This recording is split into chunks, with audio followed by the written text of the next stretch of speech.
veisin ehkä Mäkki, mä antaisin sille Happy Meal, mut en Mäkkäristä. Vlogfest Blind Date. Katsotaan löytääks me rakkautta. Broidi, mikä sun nimi on? Mun nimi on Paul. Mikä sun nimi on? Janita. Janita, mikä on sun type miehissä?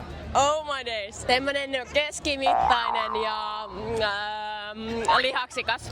Paul, mikä on sun type naisissa? Type on kauniit naiset, blondi. Blondit. Blondi voi olla brune, riippuu päivästä. Riippuu päivästä. Mä oon keskimittainen ja lihaksikas.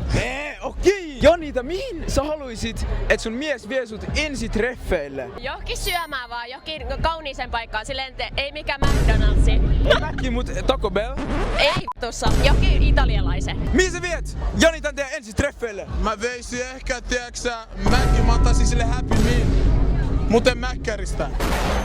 Millaisesta musiikista sä tykkäät ja millaista musiikkia sä toivoisit, että sun mies kuuntelis? Taika on aika kova, kuturekin käy. Millaista musiikkia sä toivot, että sun mimmi kuuntelis? Mä en tiedä perus Taiga, Ghana. Tästä tiedät perus Drake on mun lempari ehkä rehellisesti. Ottakaa molemmat 3 askelta eteenpäin ja kun mä sanon nyt, kääntykää. Ja jos te koette, että matchaatte, jääkää tähän, mutta jos te ette koe, että matchaatte, jatkakaa vaan matkaa. 3, 2, 1.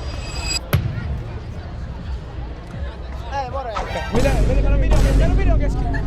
Okei, teillä on selkeästi, tiedätkö, hyvä niinku matchi tässä. Joo, mä lähden vittuun tästä. Ei, ai sä Sori.